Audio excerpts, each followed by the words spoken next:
నీ చెల్లికి పెళ్లి చేయడం కోసం, నీ చెల్లి కళ్ళలో సంతోషం చూడడం కోసం ప్రేమించిన వాళ్ళని విడదీస్తావా? ఏమయ్యా పెద్ద మనుషులు, అందరూ చూస్తున్నారు కదా, వీడు ప్రేమించింది నా కూతుర్ని, కానీ ఇక్కడ పెళ్లి జరుగుతుంది వీళ్ళ కూతురుతో.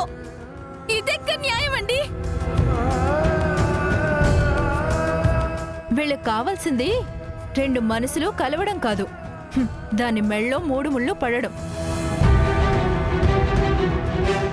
వేడి తప్ప ఈ దిక్కుమాలిన దానికి ఎవడు దొరకడుగా. బయట వాళ్ళైతే మీ నాన్నెవరు, మీ అమ్మ నాన్న ఎందుకు కలిసి ఉండడం లేదు అని 1,00,000 క్వశ్చన్లు అడుగుతారు. వాటన్నిటికీ వీళ్ళ దగ్గర ఆన్సర్లు ఉండవుగా. అందుకని అదిగా పెళ్ళం తమ్ముడు తేలిగ్గా దొరికేశాడుగా.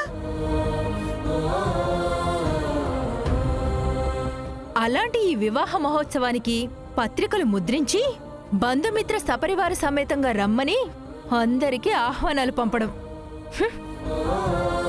మీరందరూ వచ్చి వీళ్ళని ఆశీర్వదించడానికి ఇక్కడ గొర్రెల మందలా కూర్చోవడం చాలా విడ్డూరంగా ఉంది. చిచి, సిగ్గు లేకపోతే సరే. అపూర్వ, అపూర్వ, అపూర్వ, వాళ్ళ వ్యక్తిత్వాల గురించి నువ్వు మాట్లాడద్దు. నేను ముందు శారదకి భర్తని, ఆ తర్వాతే మీరాకి భర్తనయ్యాను. ఏ ఆపుకేపి, నువ్వు కూడా ఏదో మగాళ్ళ మాట్లాడుతున్నావు. అణువుగాని చోట అధికులం అనరాదు అని తెలుసో లేదో. తమరెంత సైలెంట్ గా ఉంటే అంత మంచిది. హలో, తమరికి బిందును కూతురే, అదిగో ఆ పూరి కూడా కూతురేగా. నువ్వు న్యాయం చెప్పు.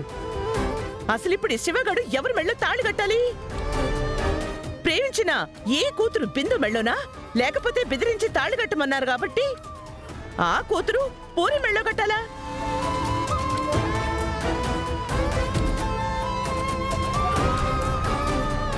అరే చెప్పవయ్యా,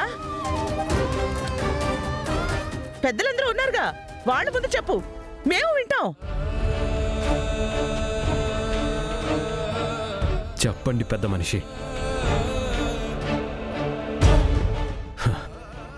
మీ తీర్పు చెప్పండి. ఇప్పుడు శివ ఎవరి మెడలో తాళి కట్టాలి?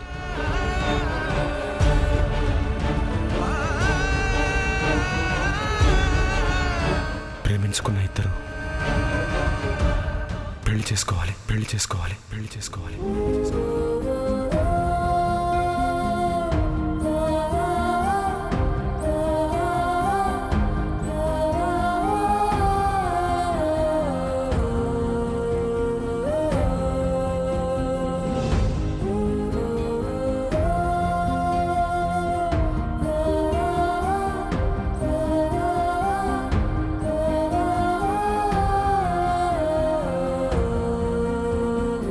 పంతులు గారు, కానివ్వండి, తాళి కట్టించండి.